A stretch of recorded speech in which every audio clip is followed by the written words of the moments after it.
दीन दयाल बिरद समभारी, दीन दयाल बिरद समभारी, हरहु नाथ मम संकट भारी, हरहु नाथ मम संकट भारी। ओ प्रभु की कृपा भयो सब काजू, प्रभु की कृपा भयो सब काजू। ओ जन्म हमार सफल भाजू, जन्म हमारा सुफल बाजू। रामचरितमानस की आज 2 सूक्त के साथ आज की पंक्ति शुरू कर रहा हूं। दीन दयाल बिरस संहारी, हरहु नाथ मम क्या संकट भारी।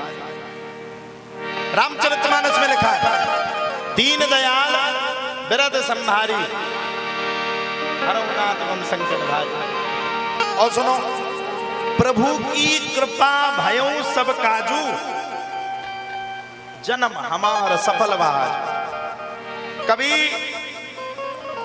रीता ने, उनके पति सोम प्रकाश ने, हमारे शिष्य हैं, जीवन में कभी कल्पना ना की होगी, या उनके पिताजी ने कभी कल्पना नहीं की होगी, परिकल्पना नहीं की होगी, या उनके रिश्तेदारों ने कभी कल्पना नहीं की होगी। कथा तो दुनिया करवाता है, लेकिन संस्कार चैनल पर और ऋषि जी सरकार चैनल पर इतना बड़ा भव्य प्रोग्राम ये जब ही हो सकता है जब भगवान की कृपा हो, नहीं तो नहीं हो सकता। अच्छा भैया, गांव वाले भी बहुत अच्छे हैं। वो रथ वाला कहां से ढूंढ के लाए थे भाई? डीजे में टूट गई वो लाइट से ऐसी स्पार्किंग गली कि मैं काका नाना इकट्ठे याद आ गया।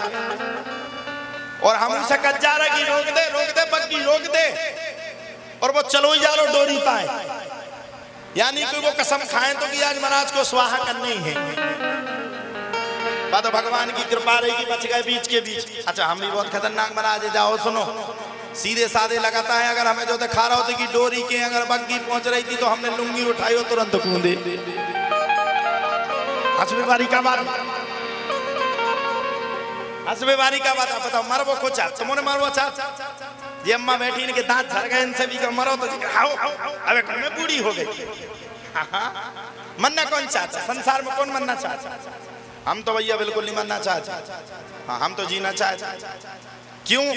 उसके पीछे एक प्रयोजन, हमें अपने लिए नहीं जीना। आप लोग अपने लिए जीते हो, हमें करोड़ों करोड़ों उन बेटियों के लिए जीना, हमें आगे चल करके बेटियों का विवाह करना, हमें सनातन का उत्थान करना। जो बुंदेलखंड में गरीब आदिवासियों की बेटियों को उठा करके बेच दिया जाता, उन बेटियों की रक्षा करके उनको पढ़ा लिखा करके उनका ब्याह करना। इसलिए अभी हमें मरना नहीं है, अभी जीना।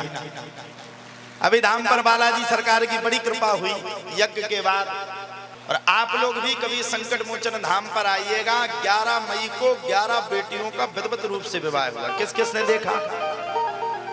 किसी ने यूट्यूब पे नहीं देखा? अभी देखना, हमारा यूट्यूब चैनल है संस्कार चैनल और ऋषि जी सरकार का। तो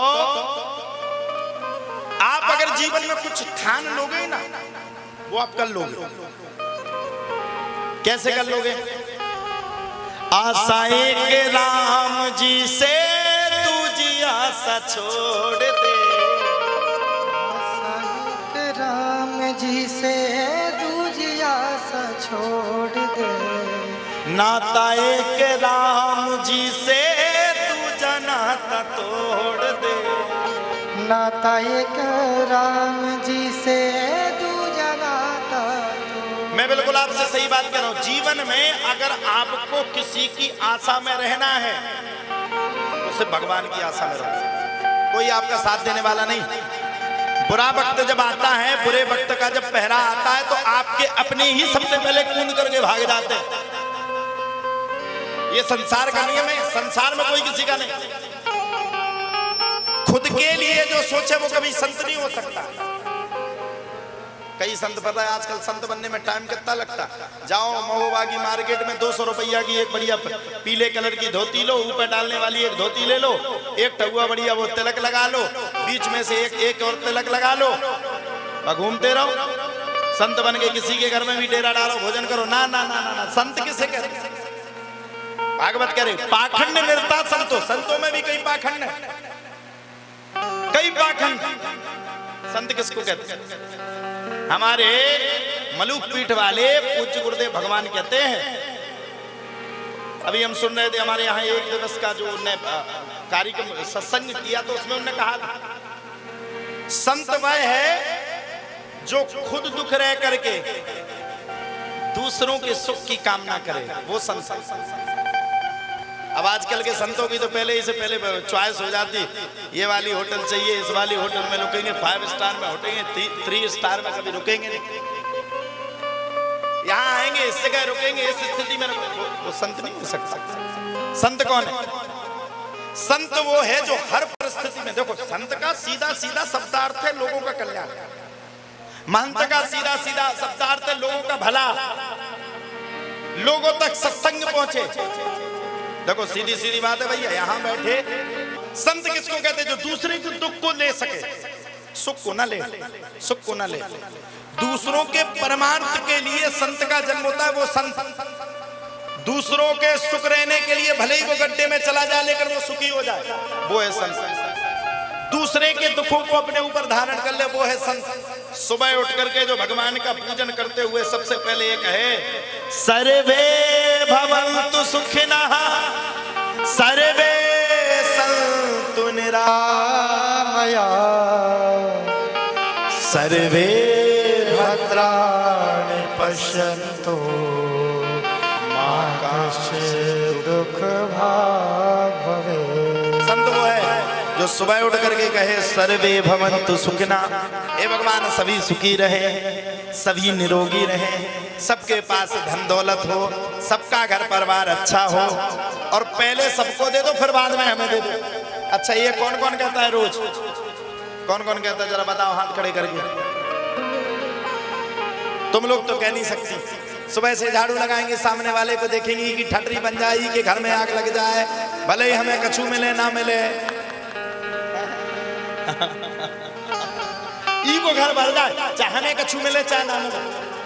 अच्छा जैसे उसकी घरवाली निकलेगी तो घूर के देखेंगे कितनी सज रही, कितना पैसा बता रही, और जिस दिन उसकी घरवाली लड़ पड़ेगी, पति उसकी पिटाई कर देगी, उस दिन तो समझो कि घी के लड़ुआ खा गए। ठीक रही दारी कितो लगा, उतनी झाड़ू पहुंचा टन हो गई आज, इतनी गली मार।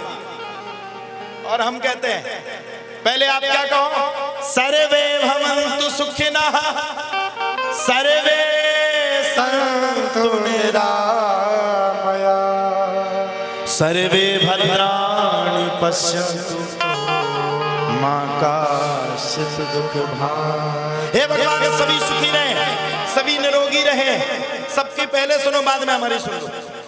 ये अगर आपके अंदर भाव आ गया तो समझ लो, अगर पड़ोसन आपके लिए बुरा भी सोच रही है तो भगवान उसका पहले भला नहीं करेंगे, पहले आपका भला करके आपकी जय जयकार कर देंगे। यही नहीं, चिढ़ने वाले कई होते हैं, हमसे तो कई चिढ़ने वाले होते हैं। अच्छा एक दिन हमसे किसी ने प्रश्न किया, महाराज जी आपके चाहने वाले कम है और चिढ़ने वाले ज्यादा है।